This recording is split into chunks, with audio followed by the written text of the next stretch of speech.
Hi, everyone, and welcome to The Apartment Department, the podcast for multifamily marketers by multifamily marketers. Today, we are going to be talking about a really hot topic and an exciting new topic in multifamily marketing, which is streaming ads, video ads. And with us today to talk about it is the video expert in multifamily, and that is Kristi Fickert. She is the SVP of Growth and Marketing at Kurie, which is a brand new company. They provide video-first strategies for multifamily. So we are so excited to have Kristi here. And fun fact, Kristi and I actually live about 20 minutes away from each other. So we were joking just a moment ago that we could have probably just driven to each other's houses and recorded, but that's okay. We're here. Kristi, thank you so much for being here with us today. We really appreciate it. Hi, Anne. Thanks so much for having me. I am, as you said, I don't know if I am the video expert. Some people call me that, but I really like video a lot and I've learned a lot about it. So this will be a really fun conversation today. Awesome. So let's go ahead and get started because I think, you know, a lot of people are familiar with ILSs, paid search, SEO, but I think video and streaming ads are still maybe some uncharted territory for folks. And so talk to us about what Kurie is doing and you know, what the place of video and streaming is in the marketplace for multifamily. Sure. There's actually so much to digest there. And one of the things that's really exciting for me to be involved in this is I've been involved with video in general for a while. And I remember even when video first became a thing, like the first smartphones came out and YouTube was kind of starting. I remember being back. I was a marketer over a portfolio of properties and just pulling out my camera and recording some things around a property I didn't quite know what to do with it, but I was like, I'm going to try. And it's funny to see how far we've come. So what we are doing now, like you mentioned, is streaming TV. And these are ads on televisions. These are where people are watching their streaming TV shows. And there are so many different channels today, right? You've got Hulu and Netflix and Paramount Plus and Disney Plus, and you can have all of these different subscriptions to these streaming platforms. But what's really exciting about it for our industry, there are a few things. One is this really has never been a viable option for multifamily radio or TV, really. I remember dreaming about this as a marketer. And one time, Anne, you'll appreciate this because this was in your market. This was in Cincinnati. And gosh, I don't even know what the year was, but I wanted to do a radio spot so bad. And this is before we had satellite radio too that everyone listens to now. But we had our local radio station. It was a really popular radio station. And everyone listened to it. They had great radio hosts. And I thought, I want to advertise my properties on this morning radio show. I really think we'll get a lot of traction. But it was so expensive. These media buys, they were just out of reach for what an individual property budget was. So what I did way back in the day is I scraped together an ad budget, a little bit from every property that I had. I think I had 10 or 12 properties in that particular market at the time. Scraped that money together and we ran some group ads. But then you have to figure out, like, how are you going to measure this? First of all, it's just people are hearing it, but then unless they mention that when they walk in your door, there's really no great tracking for it. And because I was advertising multiple locations together, then I had to figure out where do I want to send people to? I can't send them to an individual properties website. And if I sent them to our corporate website, well, we had properties all over the country. So that didn't quite make sense. So then, that came a landing page that became its own little mini ILS, so to speak. But that's what we had to do back in the day. And it was okay. I think we got one or two rentals from it that people actually said when they came in the door, oh, we heard this on the radio. But that was the extent of it. And then TV was completely out of reach. I mean, when I think of TV ads, I think Super Bowl. I think of Nike and Doritos and Mountain Dew and all of Coca-Cola, all of these big brands. So what Kurie is doing is this is making that really available to people in multifamily now, to marketers. This is a new stream that we have for advertising to help diversify. And the reason why we're able to do this now is because streaming TV has made this so affordable. There are more ad spots. And so the media buys are just, you can fit this into your budget just like you would your Google ad strategy or your retargeting ads on Meta or something like that. It's very affordable. Kristi, real funny because back in the day, I actually had the radio station come out to one of our properties and do like a live spot. And I also, as I told you, I started my career in California, and KB Home was the first to get on TV. And I told this story a couple pods ago, but it was like an ad at 2 a.m. We all like tried to record it on VHS because we were all like, oh my God, they're on TV. As a home builder, they had a lot more money than we did in apartments. And we were just thinking like, how can we do this? I was with the master developer at the time.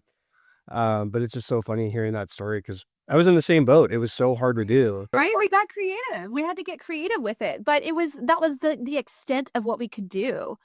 It was frustrating because you had this ability to reach all of these people who were your target demographic and your target market. And so that's pretty much what Kurie is. Thank you for asking about that, Anne. And we are managing those streaming TV ads for anyone who wants to divert some of their ad dollars. I recommend this too. I mean, we've seen in the last few weeks, rent has completely changed, right? We've had a big shift there with one of the ILSs in the market. And actually I think it was just last week, Paul Bergeron, who a lot of you probably know, industry thought leader, he's always out and about in the market and keeping a pulse on the industry. He shared an ad from the Wall Street Journal, and that, or not an ad, but he shared a piece from the Wall Street Journal. And in that, it was talking about how ads, specifically things like display ads on mobile devices, a lot of ads are being seen by bots. And the big brands are really dealing with this right now because they do even bigger media buys than we do. They spend a lot more money than we do in multifamily on this. So it's really affecting them. But you have AI and bots now penetrating the market, and these things are watching and taking up your ad dollars potentially versus a human watching that. And it's becoming this problem. There are ways to mitigate it, but one of the things, streaming TV, a bot can't watch Netflix. Sometimes you'll see bots. Yeah, sometimes you'll see bots watching on platforms like Twitch, which is popular with gamers. So like on Facebook, if you have a Facebook Live going on, sometimes a bot can dial in and watch that. Same thing on Twitch and some of those streams, but you really don't see it with TV or streaming TV platforms. You have to have a subscription to watch those. Nobody can just join by following the page. And so this is a great avenue for, to get ahead of some situations like that are going to start infiltrating the industry as well. So Kristi, what part of the funnel are we targeting with your ads? Are we branding here? We top of the funnel, we try to close. Where are we at in the process? No, thank you for asking that question. This is great. And this is where there's a little bit of education that goes into this too, because in our industry, we typically are focused on that lease, that bottom of the funnel. We all want to connect everything we do back to that signed lease. But this is very top of funnel awareness campaign, branding campaigns. And you can measure it, but this looks different. And I know a lot of people, they want to measure conversions.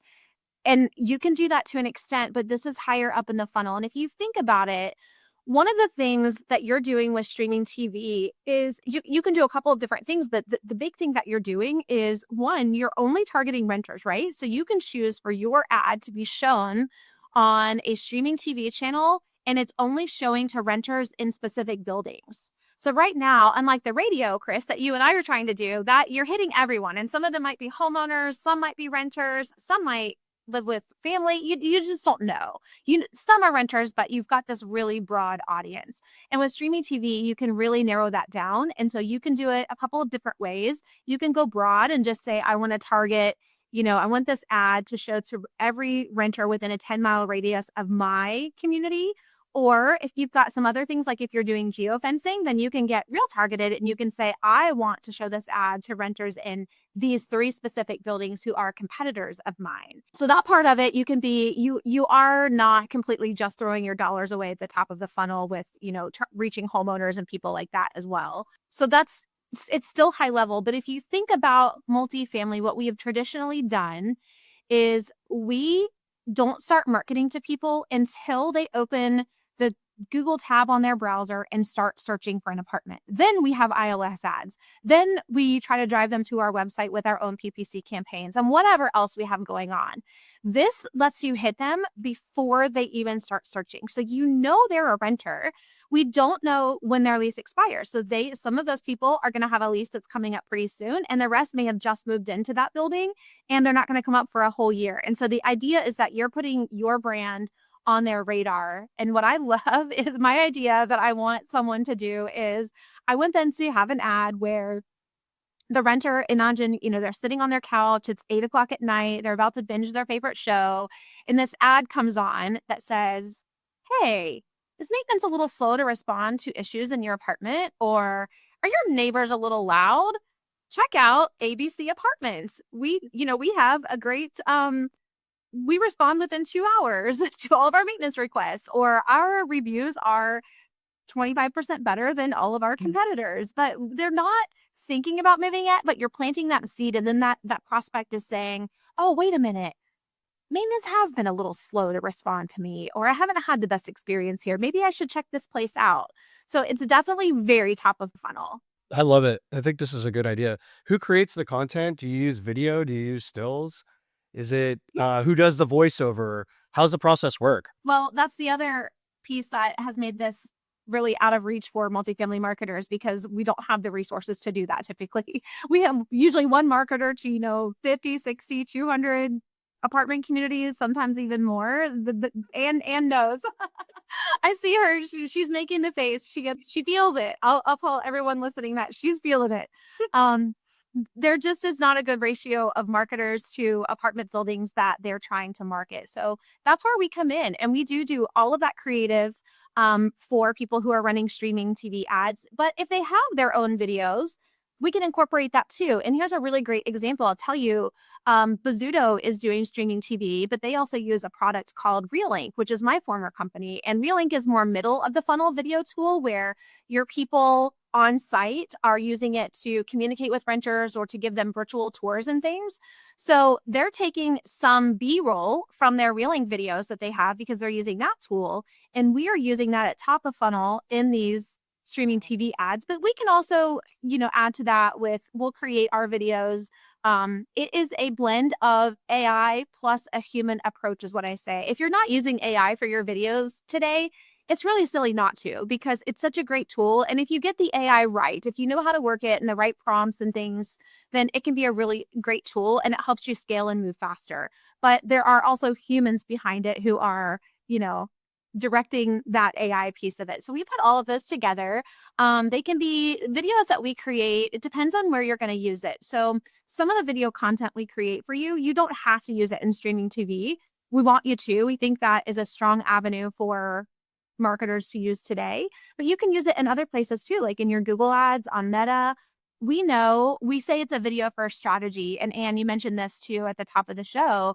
We know video converts better than anything else. And so even if you're not using it on streaming TV, marketers need more video today to use in all of those places that they are marketing their properties. So the videos that we create, 6 seconds, 15 seconds, 30 seconds, we create those for you on a monthly basis. So it is a year-long subscription that you're getting with Kurie, but it is one video every single month for 12 months. And so I call that your 12-month video strategy, because the other thing, Chris, that marketers, I think that they want this, and Anne, feel free to chime in and tell me how you manage this and how you feel about it.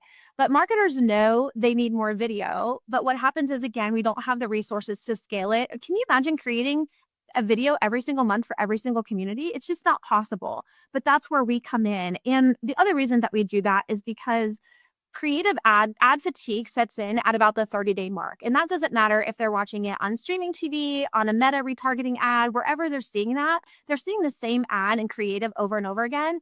They start blocking it out. And y'all can probably think right now about ads that you see on your phone or on your TV. I think about pharmaceutical commercials in the mornings when I'm getting ready for work. And it's the same. I could tell you what the downfalls of taking a medication are. I could read you all of the warning lists from the commercials that I hear every morning. It's memorized, but now I just tune it out because I hear it every single day, and I've been hearing it for a year straight, right? So that's why we recommend a new video every month for 12 months is what you get. But we batch those out too. So we'll normally create 6 videos up front. And that doesn't mean you're using them all up front, but we find that it's easier for marketers to proof and just look at 6 videos all at once. You got it, it's done. And now these live in your content library.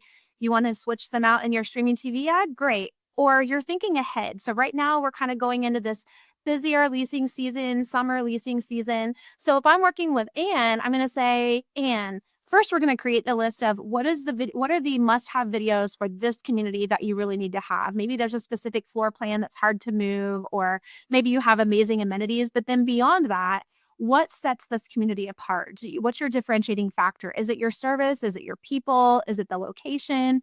And then we're going to create some videos about that. But we're mapping that out. And then you've got, again, this content to use and plug in at different times of the year, or when your forecast is, hey, you're seeing that 60 days from now, you're going to be sitting on a lot of one bedrooms or the specific floor plan type. Okay, guess what? Now we're going to tee up that video, and that's what we're going to be showing in your streaming TV ads. I love that. I think, going back to your point, about a year ago or so, we decided to start selling property videos. They were 45 seconds ish.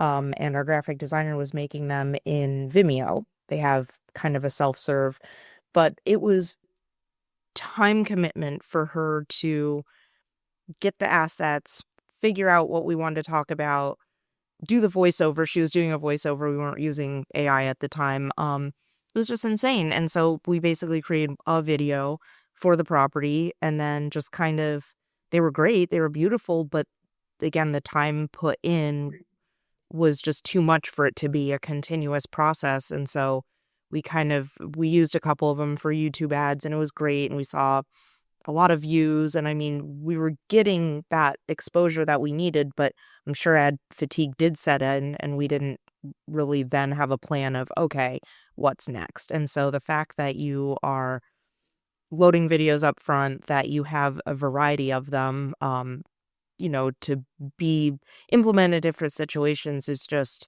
it's so smart. Because you're right. It's just so time consuming. I just made a video the other day. It was like a feature video. I don't even know, but I used Canva. Now, I was able to use the AI voiceover, which was super cool. However, it still took me 3-4 hours because I don't know what I'm doing. But I was like, please, this is like a lot. Yeah, and I mean, for our Kurie video package, if you just want that one video per month and you're not doing any advertising, we just give it to you. You can use it wherever you want to. That's $165 a month. Think about what your 3 hours took. If you take your salary and the 3 or 4 hours you spent on that, the human capital that I don't want to say we're wasting, but we can do it faster. And then you can be doing something that you really need to be working on, like the strategy for a property or things with your developers or your new properties or whatever you have going on. This is something that marketers need to lead and give direction on, but they don't have to be in the weeds doing it. And it doesn't have to be expensive or hard either. And so what we do with that 12-month video strategy is we deliver a plan to marketers too. So you get a written plan of, here are all of the videos that we've mapped out in partnership with you. Here's the content and where you want to use each one of these. Here's how long they are. One might be 6 seconds, another might be 30 because you want to use it on YouTube or something. But you get that plan, and then the value that I feel as a marketer is then I can now deliver that to someone else in my organization. Yeah. To help educate them on why we need more video and why we're dedicating resources to something like this, to the owners or investors, because sometimes, well, they're not marketers, but a lot of times they don't connect the dots on what we're doing from a marketing perspective and why we want to do it. Yeah, no, I think that's fair. And I think to show them a concrete plan, you're not saying, hey, I want to do video. And they're like, what does that mean? But you're saying, here's exactly where it is, especially since, we've talked about before, branding is, and this top of funnel is strangely a new concept from a multifamily marketing standpoint, from a standard across the board strategy. And it's kind of interesting. You said a couple things that I'm thinking about now. So first, we talked to Matthew Kilmurray, who obviously Intrinsic Digital, who's your parent company, months ago. And he was talking about how in other industries, it's kind of standard for 15 to 20% of marketing budget to be focused specifically on brand. He's like, the multifamily doesn't do that. So enter Kurie, right? But that's a whole new concept that we're trying to introduce to people. Like, hey, we want to be putting budget toward this thing. And second, I was thinking about this the other day, and you brought it up again. Traditional CRMs are not meant to show the entire funnel. It is very much lead, appointment, show, application, lease, move in, whatever language your CRM uses. And so all of this other stuff that's happening being talked about, and it's not being measured, and because it's not being talked about and because it's not being measured within, the data source of the CRM, it's like, oh, well, we don't need to do this, or, well, how are we going to prove this out in our traditional reporting? And so it's just really, it's fascinating, and you guys are doing a great job. You're saying, like, this is important. Here's how we measure it. We're telling you how to do it, and you're making it easy. And I just think, I don't know. I'm really impressed. I appreciate it. Thank you, guys. Well, thanks. Yeah, and it is, there are two ways you can do it too. Oh, sorry. Go ahead, Chris. Let me jump in too, because I am using AppGeo for geofencing and TV. And at one of my properties, all my walk-ins have come from the streaming side, which to me it shouldn't have been shocking, but it was shocking. Like, everything came in from the TV side, and the ads are great and they work. And I get to change them if I want. So it has been a success so far, and we're seeing it in the actual activity at our community. Yeah, and I think that's where you have to it's a little different with you can market with streaming TV an individual property, which is what most people are doing. But where I think this is heading is you can also, in markets where you have a concentration of properties, you can run branding ads to your corporate brand, right? So you're not just now, advertising XYZ apartments that's here within this little neighborhood, but you can do that and drive people to, whether you have, again, like what I was trying to do with radio, the landing page with those properties on it, or just to your, Cincinnati market page of your corporate website or something. But you can do that both ways. And I think it's smart to do that both ways. But you're getting on the radar before people even start looking, which means you're first. You're beating all of the other competitors to that prospect and at least getting an at bat with them before anyone else does, because they're not doing that. Only about 20-ish% of multifamily are running streaming TV ads. So if you're someone who jumps on this bandwagon, you're first. Your brand is getting a head start in front of all of those renters, because you're getting to them before they open that Google search bar and decide, hey, I do need to look for an apartment now. No, that's I want to go back to Chris. How are you're measuring the change in walk-ins? Well, we track that. We can track the walk-ins because it works similar to the geofence. So we know if somebody has been served the ad or seen it, and then we know if they've come into our community. We've gotten the impressions. We've got, it's a little bit harder with the impressions, of course. But we are getting activity. We can see that we've gotten some leases. We've seen that traffic has picked up, and then you can correlate it to something different that we're doing that we're not doing at some of our other communities. And Anne, as you know, I don't just blanket, right?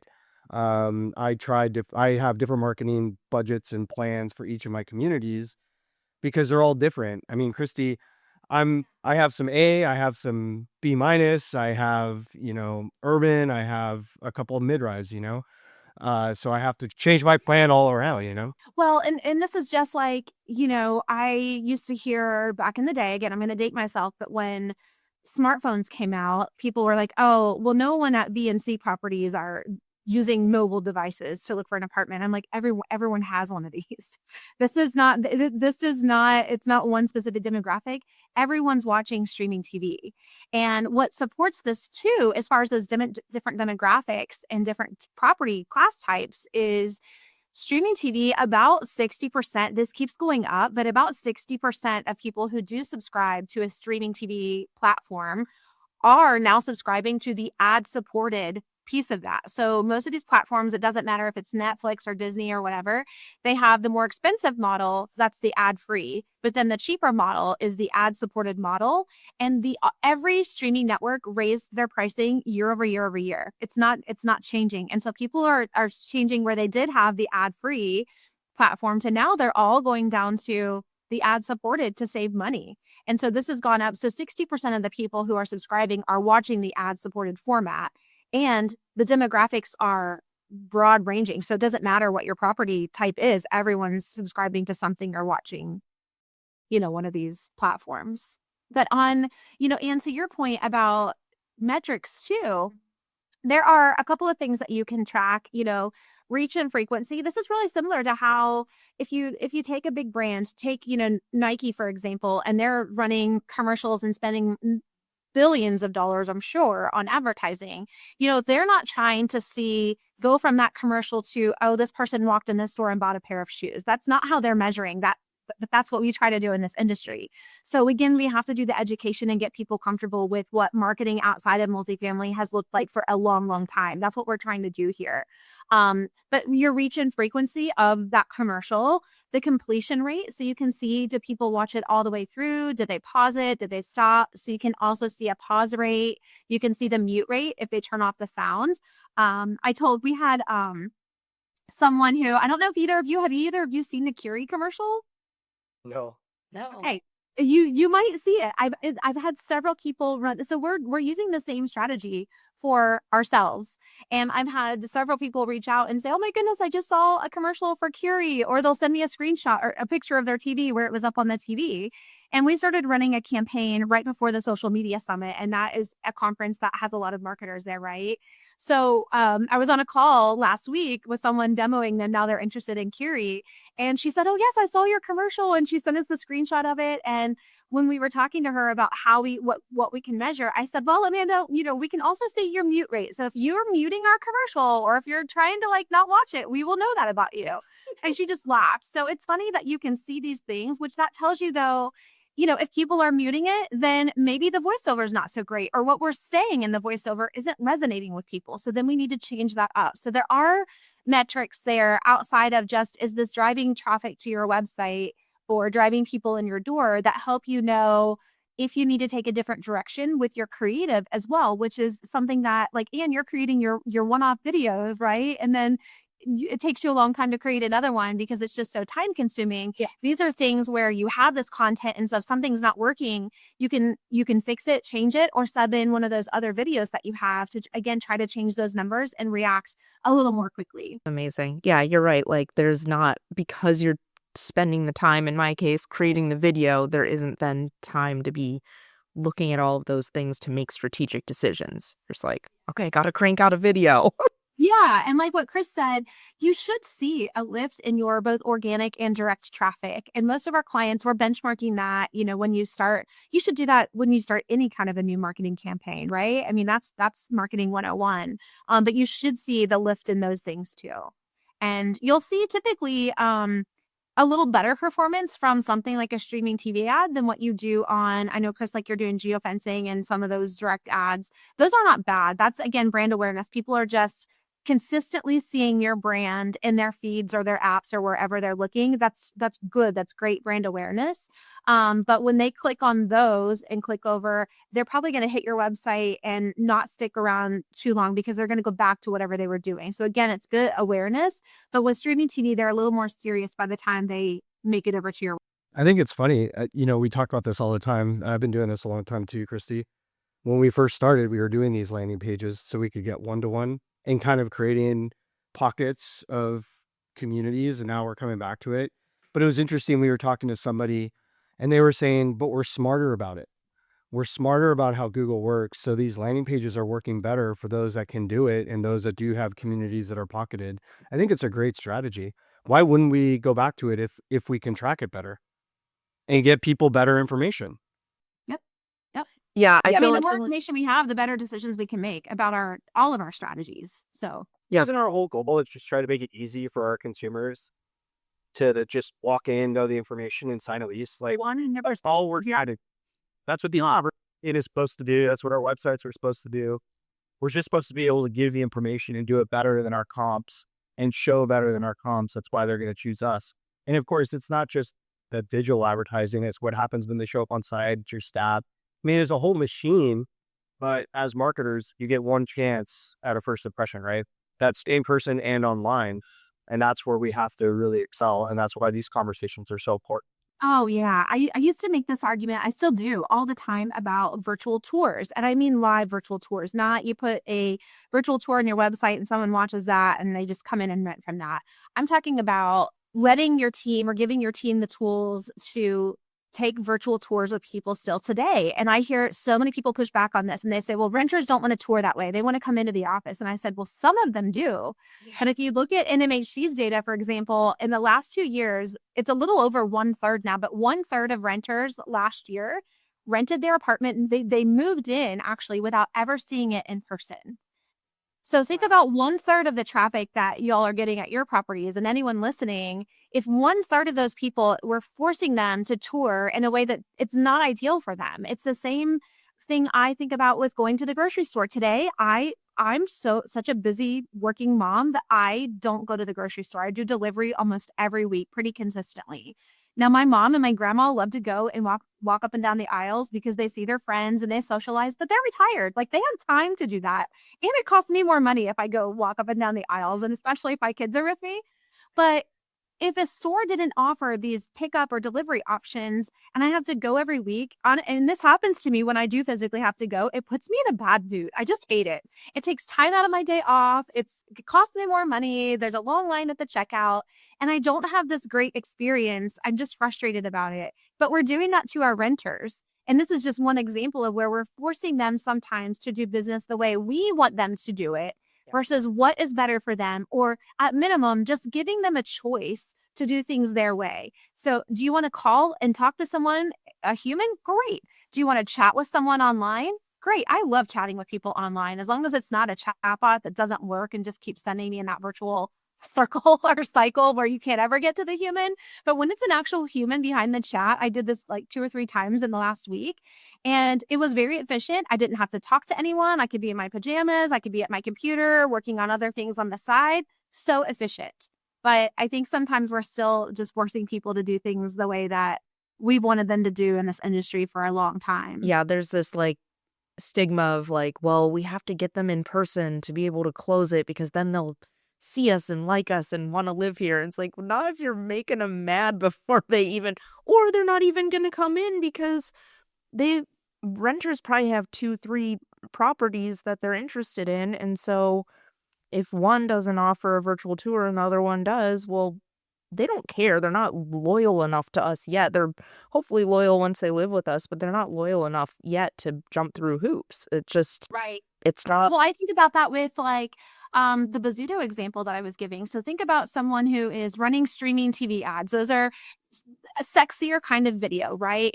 You've got to capture their attention at the top of the funnel. So that's not the video like what a product like Real does, where your people are connecting one-on-one with renters. But think about if Bozzuto's running that streaming TV ad, very top of funnel. Now the renter gets excited. So now they do visit the website and now they do want more information. But again, they don't want to come in, or they travel a lot like I do and they just can't physically get there.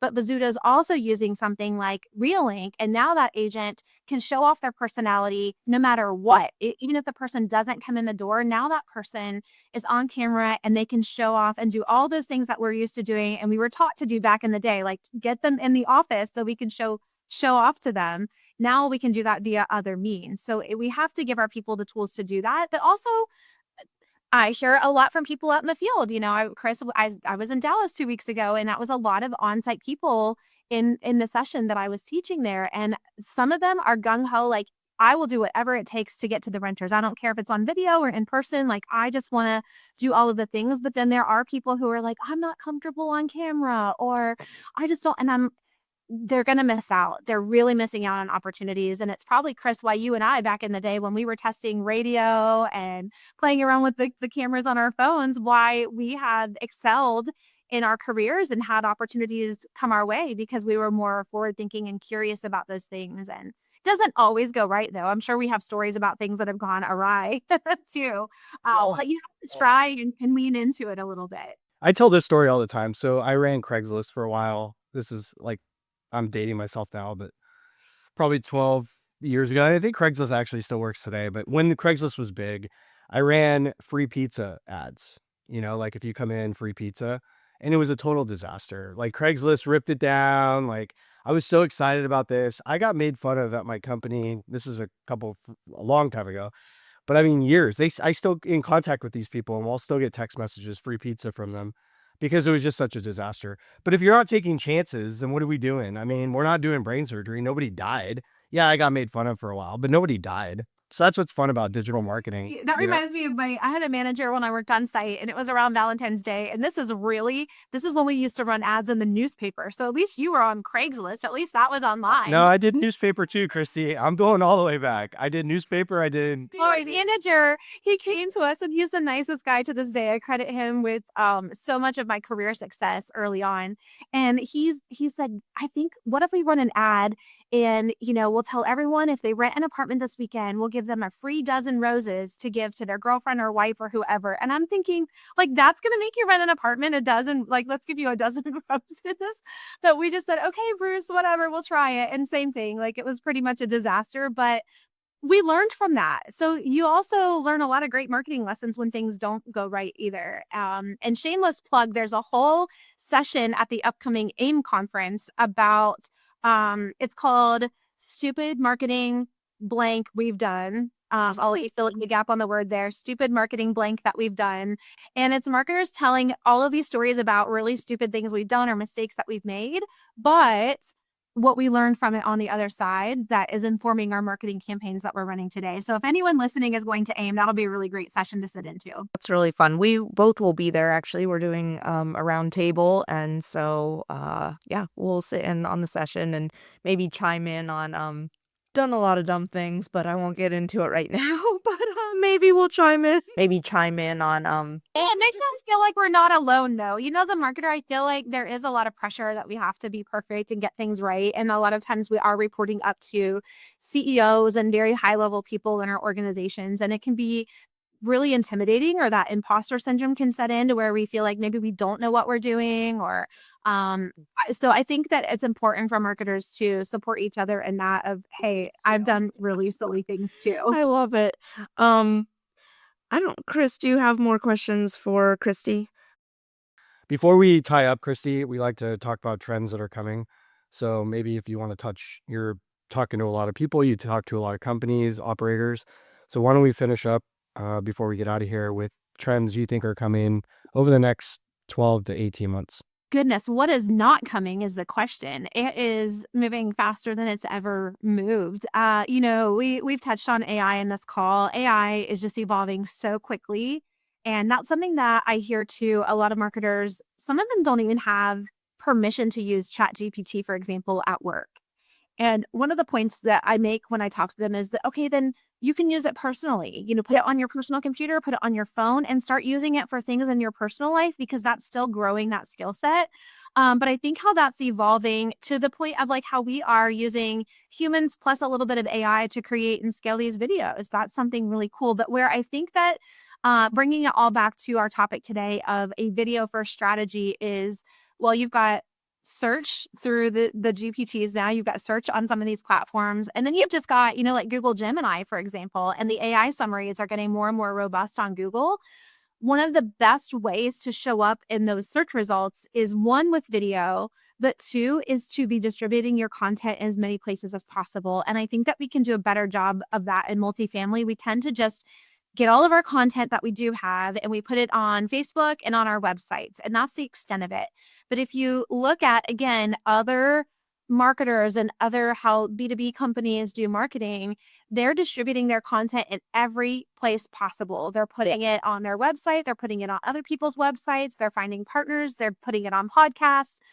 So properties haven't really marketed in that way. And we need to find what are those new distribution channels so that we can start showing up in those results better. So if you have any kind of content, first of all, that's great. And then if you start to get more of this video content, start distributing it in all of those places possible. I think that's really where it's going to go. And we've been talking for a while about 0-click searches, but we haven't seen great examples of that in multifamily just yet. If you can search for an airline ticket and buy it straight from Google, you don't even have to go to Delta or American. That is exactly where I think multifamily is going. And we have to be ready for a reduction in traffic to, I think, our owned websites, and be ready to meet the renter there in that 0-click search, right within the search engine or wherever they are, because they're so warmed up, especially if you're running streaming TV ads and they've seen you and they're seeing your other advertising. Sometimes they're going to be ready to make a decision earlier than what they were 2 or 3 years ago. I think that's interesting. And actually that at AIM last year, you had a roundtable and you were talking about the same thing, video content. You're talking about how to use it, FAQs, distributing it. And so that was something that I took away last year even. And so it's interesting to hear that now that it's evolving and tools like AI are continuing to make it easier for video to be created and available. And I think you're right too, that zero click, like conversions are going to start happening in other places besides our website. And if we can make it easy,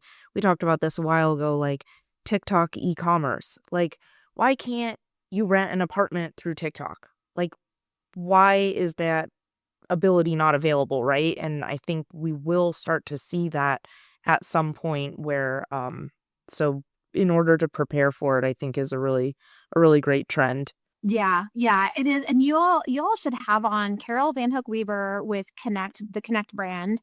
She does a ton with TikTok. She has a really cool brand of properties in Nashville and Phoenix, and they are probably the best TikTok channel that I've seen at a property level ever. And they get a lot of interest in people through TikTok. Now, that's a platform that also though is, I don't know what's going to happen to that channel. And this is the other reason why I don't ever want people to put all of their eggs in one basket, not with their advertising, not with their social media channels, because you just don't know. So it's so powerful to own your content, have control over that, and be distributing it in multiple places. So if one goes down, you're not completely just, Yeah. Oh Yeah, no. Well, I mean, that kind of goes into rent. That happened out of nowhere, at least in my eyes. And I feel like I'm kind of plugged in. That was pretty quiet. And that's a big one. I mean, Apartment Guide was it. They were the first in this industry, or one of the first. So it's a good point. Yeah. And I feel like you, I feel pretty plugged in too. And that was a pretty big surprise. And then I'll tell you from someone who sits in a seat that I sit in, we had a lot of clients and people were scrambling with their packages and not knowing what to do. And of course, we're going into busy leasing season. And so they really, just needed to shift quickly and make a change with their campaigns and things that were running. And that was great for us because we can take over a lot of what Rent was doing. But, I really felt for the marketers in that situation because we already have full plates and are, busy enough as it is. And then to have that hit us, that was hard for a lot of marketers. And so it's about, also I think at Apartmentalize, I have a whole session about future proofing your marketing plans and bulletproofing your marketing plans so that things like this, we don't have to react quite as much. Something will always be blindsiding us, but we can control a little bit and be ahead of the game with how we set ourselves up and set that foundation. So that'll be another good session for people who are looking to kind of get ahead of the game a little bit with that. But yeah, I feel you, Chris. That was a big shock. Huge. So, all right. Well, Kristi, is there anything else you want to leave our listeners with? We've covered a lot. For the opportunity, I hope that people will be open-minded and think about, gosh, how cool would it be to see your commercial on TV for your property and then, see the results from that. So this is certainly where it's going, and it alleviates some of the issues that we've had, again, in the industry with like bots viewing ads and things like that. So it's a fun way to diversify a little bit. And of course, we do all of the work for you. So if people want to learn more, they can just visit Kurie.us. Awesome. Well, thank you so much. I feel inspired, which is always exciting. Thank you so much. Thank you to our listeners. Thank you to our producer, Carlos. And if you want to learn more, go to Kurie's website, hit Kristi up on LinkedIn. And until next time, this has been the Apartment Department.